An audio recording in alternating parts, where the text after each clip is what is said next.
ആലപ്പുഴ ബീച്ചിൽ നിർമ്മാണം നടക്കുന്ന മേൽപ്പാലത്തിൻ്റെ ഗർഡറുകൾ തകർന്നു വീണു. മേൽപ്പാലത്തിൻ്റെ 4 ഗർഡറുകളാണ് വലിയ ശബ്ദത്തോടെ നിലംപൊത്തിയത്. ദുരന്തമൊഴിവായത് തലനാരിഴയ്ക്ക്. നിർമ്മാണത്തിലെ അപാകതയെന്നാരോപിച്ച് നാട്ടുകാരുടെ പ്രതിഷേധം.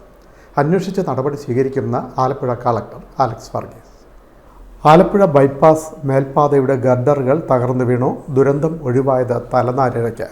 തിങ്കളാഴ്ച രാവിലെ 10:30 നാടിനെ നടുക്കിയ സംഭവം. ദേശീയപാത നിർമ്മാണത്തിൻ്റെ ഭാഗമായി ആലപ്പുഴ ബീച്ചിൽ നിർമ്മിക്കുന്ന മേൽപ്പാലത്തിൻ്റെ 4 ഗർഡറുകളാണ് തകർന്ന് നിലംപൊത്തിയത്. വലിയ ശബ്ദത്തോടെയാണ് ഗർഡറുകൾ തകർന്നു വീണതെന്ന് നാട്ടുകാർ പറഞ്ഞു.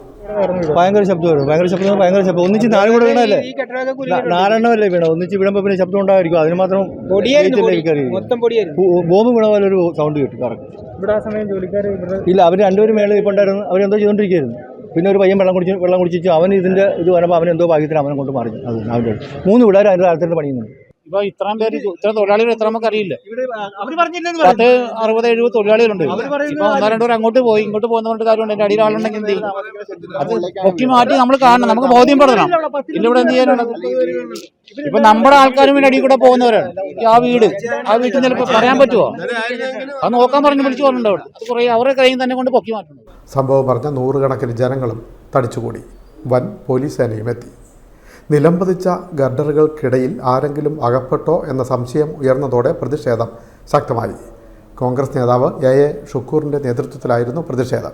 കാരണം ഇങ്ങനെയാണ് നിങ്ങൾ ഈ പണി ചെയ്തു വെക്കുന്നതെങ്കിൽ നാളെ എന്തെല്ലാം സംഭവിക്കാം? അത് പാടില്ല.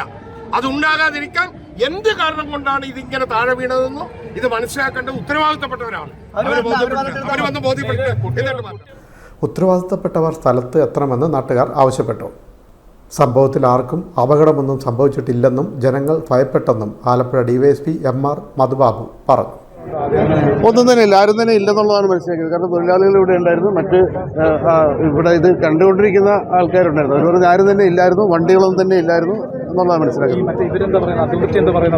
ഇല്ല, നമ്മൾ അവരെ ബന്ധപ്പെട്ടില്ല. അവർ വന്ന് അത് റെസ്പോണ്ട് ചെയ്യും. വളരെ പാനിക്കായിട്ടാണ് ആൾക്കാർ ഉള്ള. ഇത്രയും നീളത്തിലുള്ള കാര്യമാണ്. ഇത്രയും ആളുകൾ ജനവാസമുള്ള സ്ഥലങ്ങളാണ്. ദൈനംദിന ആൾക്കാർ ക്രോസ് ചെയ്യുകയും അതിൻ്റെ താഴെ തന്നെ ഓരോ കാര്യങ്ങളൊക്കെ ചെയ്യുന്ന ഒരു ഇടമാണ്. പാർക്കിംഗ് ഉൾപ്പെടെയുള്ള കാര്യങ്ങൾ. കളക്ടർ അലക്സ് വർഗീസും റവന്യൂ ഉദ്യോഗസ്ഥരും സ്ഥലത്തെത്തി.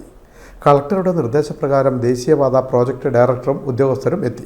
നമ്മളിതൊരു വലിയൊരു പ്രോസസ് കൂടെ കടന്നു പോകണം. അപ്പോൾ നാഷണൽ ഹൈവേ ഡിസൈനും കാര്യങ്ങളും പെർഫെക്റ്റ് ആയിട്ട് ഇതിപ്പോൾ എഞ്ചിനീയറിംഗ് പ്രൊക്യൂർ ചെയ്ത് ഇപ്പം ഈ കമ്പനി തന്നെയാണ് ഇതിൻ്റെ ഡിസൈൻ പാർട്ട് ചെയ്യുന്നത്. അപ്പോൾ അത് കൺസൾട്ടൻ്റ് ഉണ്ട്, നാഷണൽ ഹൈവേ വിക്സിൻ്റെ കൺസൾട്ടൻ്റ്. അവർ വെറ്റ് ചെയ്തു. കൺസൾട്ടൻ്റ് വെറ്റ് ചെയ്തതിന് ശേഷം ഗവൺമെൻറ് ഓഫ് ഇന്ത്യയുടെ നാഷണൽ ഹൈവേ വിങ്ങിയും വെറ്റ് ചെയ്തതിന് ശേഷമാണ് ഇതൊക്കെ അഡോപ്റ്റ് ചെയ്യുന്നത്. അപ്പോൾ തീർച്ചയായിട്ടും വലിയൊരു പ്രോസസ് കൂടെ അത് കടന്നു പോയിക്കൊണ്ടിരിക്കുന്നത്. പിന്നെ എന്താ പറ്റിയെന്ന് നമുക്ക് നോക്കാം. വൈകുന്നേരത്തോടെ തകർന്നു വീണ ഗർഡറുകളുടെ അവശിഷ്ടങ്ങൾ നീക്കം ചെയ്തു. സംഭവവുമായി ബന്ധപ്പെട്ട വിശദ പരിശോധന നടത്തുമെന്ന് കളക്ടർ പറഞ്ഞു. 2 ദിവസത്തിനുള്ളിൽ റിപ്പോർട്ട് നൽകണമെന്നും നിർദ്ദേശം നൽകി.